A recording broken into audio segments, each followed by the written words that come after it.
और देखिए इस बीच बीपीएससी अध्यक्ष अतुल प्रसाद कुछ कह रहे हैं। शिक्षक बहाली के दूसरे फेज की घोषणा हो रही है। बहाली की रिक्तियां मिलते हैं एक्शन में आयोग है। सीधी तस्वीर हम आपको दिखा रहे हैं।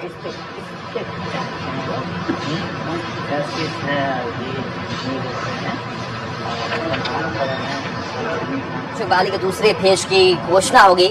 अतुल प्रसाद जो चेयरमैन है बीपीएससी के, वो आपको नजर आ रहे होंगे। बहाली की रिक्तियां मिलते ही प्रेस कॉन्फ्रेंस में आप सब लोगों का स्वागत है।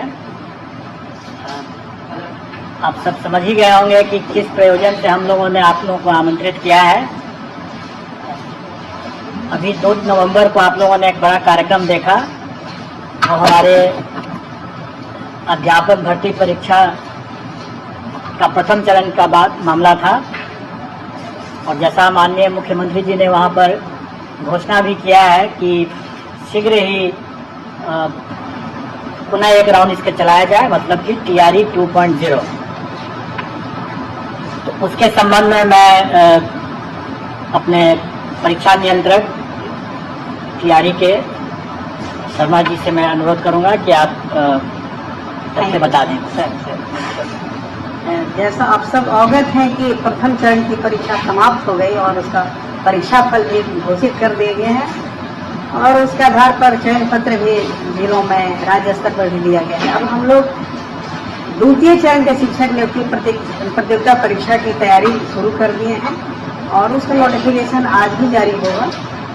और उसका डिटेल्स मैं बता देता हूँ कि इसमें द्वितीय चरण में 2 कैटेगरी का शिक्षकों की नियुक्ति होना है। एक तो शिक्षा विभाग द्वारा जो प्राप्त अधियाचना उसके आलोक में नियुक्ति होगी और दूसरा है कि पिछड़ा वर्ग एवं अति पिछड़ा वर्ग कल्याण विभाग से वैकेंसी प्राप्त हुई है शिक्षकों की नियुक्ति के लिए, उसको भी इसमें ऐड कर दिया गया है। क्योंकि दोनों सेम नेचर का एग्जामिनेशन पैटर्न है, इसलिए एक ही वैकेंसी के साथ दोनों को ऐड किया हुआ है, एक ही नोटिफिकेशन। तो सबसे पहले मैं बता देता हूँ शिक्षा विभाग द्वारा जो अधियाचना प्राप्त हुई है उसमें मध्य विद्यालय के लिए जो 6 से 8 तक के लिए विद्यालय अध्यापक की नियुक्ति होगी, उसकी कुल संख्या है 16,140। दूसरा है माध्यमिक विद्यालय 9-10 के लिए विद्यालय अध्यापकों के लिए कुल पद है 18,877। माध्यमिक विद्यालय वर्ग 9-10 के विशेष विद्यालय अध्यापकों के लिए उसकी कुल संख्या है 270। उच्च माध्यमिक वर्ग 11-12 तक के विद्यालय अध्यापकों के लिए कुल पद है 18,577। ये द्वितीय चरण में इतनी वैकेंसी प्राप्त है। इसी तरह पिछड़ा वर्ग एवं अति पिछड़ा वर्ग कल्याण विभाग के अंतर्गत जो वैकेंसी प्राप्त हुई है उसमें प्रारंभिक शिक्षक प्रशिक्षित होंगे 6 से 8 तक के लिए, उसमें कुल पदों की संख्या है 234। माध्यमिक शिक्षक स्नातक प्रशिक्षित TGT जिसको कहते हैं 9-10 के लिए उसकी कुल संख्या है 248। उच्च माध्यमिक स्नातकोत्तर PGT जो पोस्ट ग्रेजुएट टीचर होते हैं 11-12 के लिए उनकी संख्या कुल है 403 और प्रधानाध्यापकों के लिए भी पद प्राप्त हुआ है 31। इसकी परीक्षा एक साथ होगी अलग अलग कैटेगरी में। परीक्षा का जो पैटर्न है जो उसका सिलेबस तो डिटेल्स हम लोग वैकेंसी में डाल देंगे, नोटिफिकेशन में सारा डिटेल्स रहेगा कि किस स्तर का होगा, कौन सा विषय होगा, ये सभी विषयों का उल्लेख किया रहेगा। लेकिन समरी यही है कि परीक्षा जो होगा वो 2.5 घंटे का होगा और एक ही सब्जेक्ट होगा, मतलब एक ही एग्जाम होगा। जिसमें भाग 1 में होगा भाषा जो क्वालिफाइंग नेचर का होगा, उसकी संख्या 30 नंबर का 30 सवाल होगा।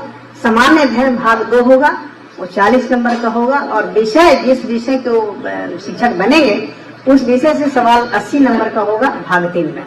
तो इसमें सिर्फ यही देखना है कि भाषा, सामान्य अध्ययन और विषय भाग 3 एक ही प्रश्न पत्र एक ही बुकलेट में रहेंगे। लेकिन पहला जो भाषा होगा क्वालिफाइंग नेचर का होगा, क्वालिफाई करने के बाद ही मेरिट लिस्ट बनेगा रेस्ट सब्जेक्ट पर। बहुत इसमें क्लियर कर देना है। पिछले बार जो एग्जाम हुआ था प्रथम चरण में उसमें भाषा की परीक्षा अलग से हुई थी, हालांकि वो भी क्वालिफाइंग नेचर का ही था लेकिन उसका पेपर अलग था। इस बार एक ही बुकलेट में सम्मिलित कर दिया गया। टोटल टाइमिंग पहले 2 घंटा था, इस बार 2.5 घंटे कर दिया गया। ऑनलाइन आवेदन पत्र भरने की जो संबंधित तिथि है, निबंधन एवं भुगतान प्रारंभ करने की तिथि 5/11 से 14/11 कल से शुरू होगा। निबंधन और फॉर्म शुल्क जमा करने की तिथि 5/11 से 14/11 विलम्ब शुल्क के साथ निबंधन एवं भुगतान की अंतिम तिथि 17/11 होगी। 3 दिन और बढ़ा दिए हम लोग नोटिफिकेशन में। ऑनलाइन आवेदन प्रारंभ करने की तिथि 10/11/2023। मतलब ये फॉर्म रजिस्ट्रेशन शुरू होगा, लेकिन फॉर्म भरने का जो एक्चुअल होगा वो 10/11 से सिस्टम ऑन हो जाएगा। ऑनलाइन आवेदन भरने की अंतिम तिथि है 25/11, लेकिन इसमें ये नोट करना बहुत जरूरी है, इस बार का डेट एक्सटेंड नहीं होगा, क्योंकि हम लोग बहुत कम और सीमित समय में एग्जामिनेशन लेकर एग्जामिनेशन क्लियर करना है, रिजल्ट भी निकालना है टाइमली। तो इसीलिए इस बार हम लोगों ने कोशिश किया है कि 25/11 जो टाइम होगा वो उसके बाद एक्सटेंड नहीं करेंगे। जो ही करना है 25/11 के अंदर ही करना है, यही इसका मुख्य बिंदु है। और सर नोट हुआ की डिटेल्स इसमें मैं थोड़ा सा सप्लीमेंट कर देना चाहूँगा। पहली बात कि TRE 1 में जो भी हम लोगों ने अनुभव किया और उसमें जो भी अभ्यर्थियों को भी समस्याएं हुई, उन सबको ध्यान में रखते हुए हम लोगों ने कुछ सुधार और कुछ परिवर्तन किए हैं। इसमें पहला सुधार तो यह हुआ कि जो परीक्षा 2 दिन हो रही थी पहले, उस परीक्षा को हम लोगों ने एक ही दिन कर दिया, ताकि लोगों को अनावश्यक एक दिन नाइट हॉल्ट यहाँ न करना पड़े। काफी लोगों को पिछले बार कठिनाई हुई थी इसके कारण से, तो एक ही दिन की परीक्षा हम लोगों ने बना दिया है। इसीलिए हम लोगों ने वो जो क्वालिफाइंग वाला जो क्वेश्चन है वो घटा करके उसको हम लोगों ने 30 कर दिया है और 30 इसी में जोड़ दिया है। मतलब अब टोटल क्वेश्चंस हो जाएंगे 150, जिसमें से 30 रहेंगे क्वालिफाइंग नेचर के, और भाग 1 होगा, भाग 2 होगा वही फिर से 40 और 80 का, जैसे पिछले बार था। और इस परिवर्तन से एक और हम लोगों ने परिवर्तन किया है कि 2.5 घंटे की तो परीक्षा होगी, लेकिन जो टाई ब्रेकर जो इस बार हम लोगों ने देखा कि टाई ब्रेकर में हमें कुल प्राप्तांक जब एक समान हो जाते हैं, तो टाई ब्रेकर हम लोगों ने डेट ऑफ बर्थ हमारा था और उसके बाद अल्फाबेटिकल ऑर्डर में नाम था। तो इस बार हम लोगों ने इसमें थोड़ा सा परिवर्तन किया है और टाई ब्रेकर इस तरह से रहेगा कि चूंकि भाषा वाला तो 30 नंबर वैसे भी क्वालिफाइंग नेचर का मेधा में नहीं जुट रहा है, इसलिए टोटल फुल मार्क्स पे 120 नंबर ही होंगे, जो भाग 2 और भाग 3 को जोड़ करके होगा।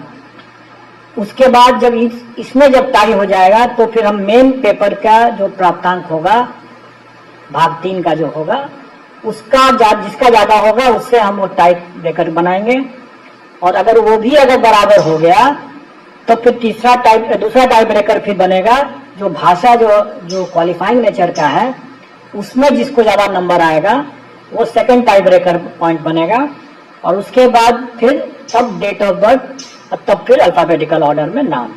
तो इससे क्या होगा कि मेधा को हम लोग ज्यादा मतलब तरजीह दे रहे हैं, ज्यादा प्रायोरिटी दे रहे हैं।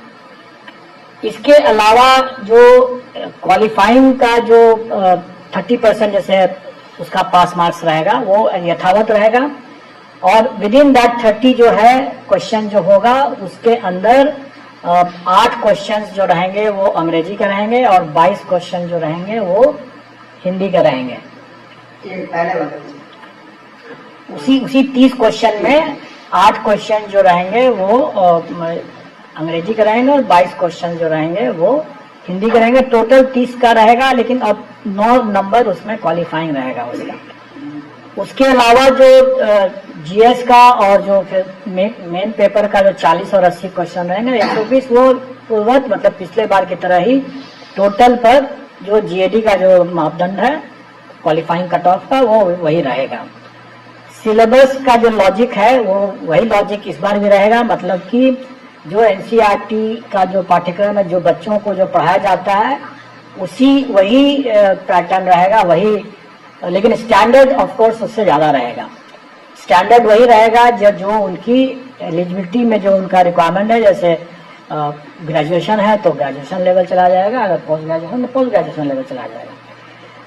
इस बार जो हम लोग नया जो एक हो रहा है वो मिडिल स्कूल का हो रहा है, तो वो एक नया एडिशन है।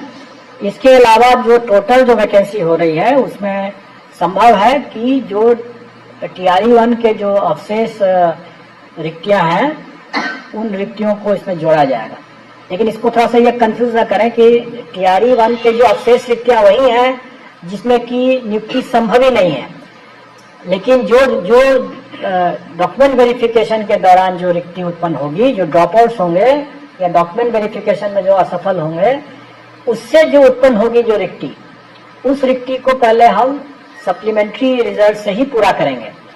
और अगर नहीं कैंडिडेट मिलेगा तभी वो रिक्ति जो है वो राउंड 2 में जाएगा, मतलब TRE 2 में तभी जाएगा।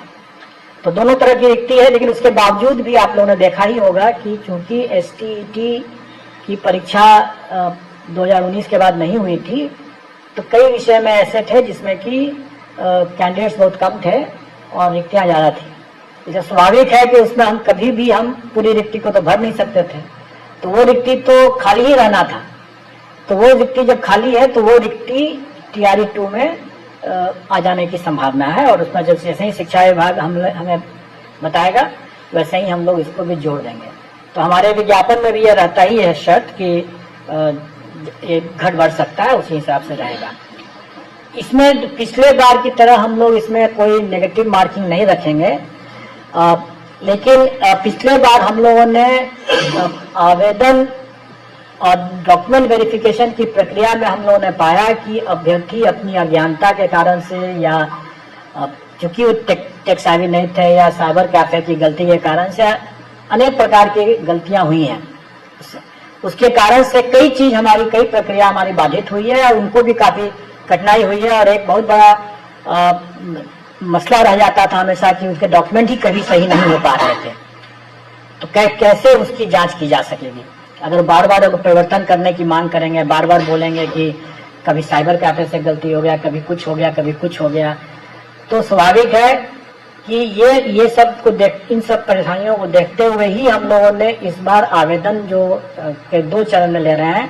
पहले हम निबंधन करवा रहे हैं, और निबंधन हम तुरंत करवा रहे हैं, और इसलिए उसका जो डेट दिया गया है 5 से 14 तारीख तक के लिए। और ये आप अपना निबंधन कर दें, अपना जो भुगतान करना है वो कर दें, और आपको फिर अपना जो डॉक्यूमेंट वगैरह सब जो डिटेल में जो देने की जो बातें हैं उसके लिए आपको पर्याप्त समय है, और वो समय आपको 25 नवंबर तक के लिए है। वो समय 25 नवंबर तक के लिए, ताकि आप अपना सर्टिफिकेट वगैरह जो भी लेना है आप ले करके आ जाएं, और 25 नवंबर तक में आपको जमा करने का आपको अवसर रहेगा। लेकिन ये अवधि विस्तार नहीं होगा, और दूसरा कि इसके अलावे कोई नया अवसर नहीं दिया जाएगा। मतलब कि परीक्षा हो जाने के बाद या कभी कोई आकर के बोलेंगे कि हमसे ये गलती हो गई, सॉरी। इस बार मैं उम्मीद करता हूं कि अभ्यर्थी ज्यादा सीरियस होंगे, अनुभव भी उन्होंने हासिल कर लिया पहले राउंड के से, हम लोगों ने भी उससे कुछ सबक लिया। तो इसलिए इस बार जो लास्ट डेट है 25 नवंबर आवेदन जमा करने का, मतलब कि उसके साथ अपने सारे दस्तावेज वगैरह सब जो प्रमाण पत्र देने हैं, वो बेशक उस 25 नवंबर के बीच में वो जितनी बार चाहे अपना करते रहे, उसको बदल सकते हैं, लेकिन उनको वो दस्तावेज उसके बाद परिवर्तन करने का, सुधार करने का, कोई भी प्रविष्टि सुधार करने का कोई मौका नहीं दिया जाएगा। इसलिए ये अंतिम समय रहेगा और इसको अक्षरशः अनुपालन किया जाएगा, अपनी तारीख उसी हिसाब से करेंगे। वो मैं तो यह भी सुझाव दूंगा कि अगर किसी को अगर लगता है कि कोई त्रुटि हो गई है, तो वो समय रहते अगर उस पता चल जाता है और उसने अगर सब कुछ कर दिया, जमा कर दिया है, उसको लगता है कि त्रुटि रह गई है और इसके पास समय है, तो वो नया फॉर्म भर ले। लेकिन पुराने गलत फॉर्म पर वो अगर परीक्षा दे देगा और बाद में बोलेगा कि हमारे पास नहीं आ सका, तो डॉक्यूमेंट वेरिफिकेशन में जो भी असफल या अनुपस्थित भी अगर रह गए, तो वो हम लोग उसको कदाचार मानेंगे। क्योंकि हम लोग कई बार अवसर देते रहते ही हैं डॉक्यूमेंट वेरिफिकेशन में, अगर एक बार नहीं आ सका दूसरी बार आइए, तीसरे बार आइए। लेकिन अगर कोई अगर जानबूझ करके अगर किसी पर्टिकुलर मंशा से अगर उसने परीक्षा दिया है, उसको नौकरी पाने की मंशा नहीं है, किसी को मदद पहुंचाने की मंशा से उसने सिर्फ परीक्षा दिया है, तो स्वाभाविक है डॉक्यूमेंट वेरिफिकेशन वो नहीं आएगा। तो ऐसे लोगों को हम लोग छांटेंगे, ऐसे लोग कदाचार की श्रेणी में माने जाएंगे। इसलिए बेहतर यह होगा कि वो अगर गलती हो गई है उनसे और उनको समय नहीं है सुधार करने का, तो वो परीक्षा में भाग न लें। परीक्षा में भाग लें तो अपनी पूरी जिम्मेवारी के साथ भाग लेंगे कि उनके सभी दस्तावेज सही हैं, क्योंकि अगर गलत पाए जाने पर कदाचार के दोषी मानते हुए उनको आगे की परीक्षाओं के लिए दीवार कर दिया जाएगा। एक और यह है कि इस बार हम लोगों ने कैंडिडेट को, चूंकि हम मानते हैं कि इसके जो अभ्यर्थी हैं उतने अनुभवी नहीं थे, अमूमन हमारे जो कंबाइंड सिविल सर्विसेज और दूसरी परीक्षाओं के अभ्यर्थी ज़्यादा इस मामले में अनुभवी हैं, इसलिए OMR में वो अपने रोल नंबर, सीरीज और सब्जेक्ट कॉम्बिनेशन लिखने में गलती नहीं करते हैं, प्राय नहीं करते हैं। लेकिन इस बार इन लोगों ने काफ़ी बड़ी संख्या में इन लोगों ने गलती किया, और उस गलती को पहचानने और उसको चिन्हित करने कि भाई ये OMR किस कैंडिडेट का इसका रोल नंबर ही गलत है, तो ये हमारे लिए काफ़ी बड़ी समस्या थी। और इस समस्या के हिसाब से हम लोगों ने उसमें कोशिश किया कि उसको चिन्हित कर सकें। लेकिन इस बार हम लोग ऐसा कोई प्रयास नहीं करेंगे, मैनुअल कोई प्रयास नहीं करेंगे, क्योंकि मैनुअल प्रयास करने में हो सकता है कि गलती भी हो जाए, कोई छूट भी जाए, और अनावश्यक उसके कारण से सभी लोग का विलंब भी होता है, काफी कठिनाई हो जाती है, हमारे रिसोर्सेज पर भी काफी दबाव पड़ जाता है। अगर हमको सीरीज की गलती अगर हो गई तो हम उसको मतलब चार तरह से अगर हम उसका रिजल्ट चेक करेंगे, चारों सीरीज में रिजल्ट चेक करेंगे, उसके बाद वो सुविधा देंगे, तो उसमें हमारे काफी रिसोर्सेज लग जाते हैं, काफी विलंब होता है, काफी कठिनाई होती है। कई मामलों में सब्जेक्ट कॉम्बिनेशन लोगों ने गलत कर दिया, और सब्जेक्ट कॉम्बिनेशन का हमारे पास में कोई दूसरा विकल्प नहीं था उसको चेक करने का। तो कई लोग का हो सकता है कि वो सोच रहे हो कि हमने इस सब्जेक्ट कॉम्बिनेशन से एग्जाम दिया, हमको ज्यादा नंबर आ रहा है अपने आंसर की को देख करके, और उनको हो सकता है कि उसमें काफी कम नंबर आया हो, क्योंकि वो सब्जेक्ट कॉम्बिनेशन गलत कर बैठे हो। मैंने भी कुछ लोगों का देखा, आप लोग के चैनल के माध्यम से देखा कि कुछ लोग अपना दिखा रहे हैं कि मुझे हाई स्कूल में तो हमें अच्छा 50-60 नंबर आ गए, और हायर सेकेंडरी वाले में मात्र 19 ही नंबर आ गए। तो अब अगर कोई सब्जेक्ट कॉम्बिनेशन के और इस तरह की कोई गलती कर देता है तो स्वाभाविक है कि उसको नंबर तो बहुत खराब आ जाएगा फिर, और सब्जेक्ट कॉम्बिनेशन का कोई सुधार हम नहीं कर सकते, क्योंकि हम कोई चेक नहीं कर सकते, क्योंकि उसमें सिर्फ गोला बैठाना था, कोई और चीज नहीं लिखना नहीं था। और गोला ही गलत बैठा दिया उसने तो गलत हो गया, उसके बाद और तो कुछ लिखना नहीं था उसमें। तो ऐसी स्थिति में हम लोग, या भाषा में भी इस तरह से लोगों ने गलती किया, भाषा जो गोला बैठाया वो कुछ और है और कुछ दे रहा है कुछ और है। तो इस तरह के गलतियों को हम लोगों ने कहा कि इस बार हमें काफी कठिनाई आई उसको छांटने में, उसको देखने में, चेक करने में। तो इस बार हम उम्मीद करते हैं कि अभ्यर्थी ज्यादा सतर्क रहेंगे, और मैं पहले से आप लोगों के माध्यम से आगाह करना चाहूंगा कि इस बार हम लोग ऐसा कोई प्रयास नहीं करेंगे चेकिंग करने का। अगर वो सिस्टम अगर उसको नहीं चेक कर रहा है तो नहीं कर रहा है, अगर वो गलत कर रहे हैं तो गलत कर रहे हैं। और इसके लिए हम लोगों ने एक उपाय ये भी सोचा, ताकि अभ्यर्थी भी वहां पर गलती न करें, हम लोग आवेदन लेते समय ही ये सूचना ले ले रहे हैं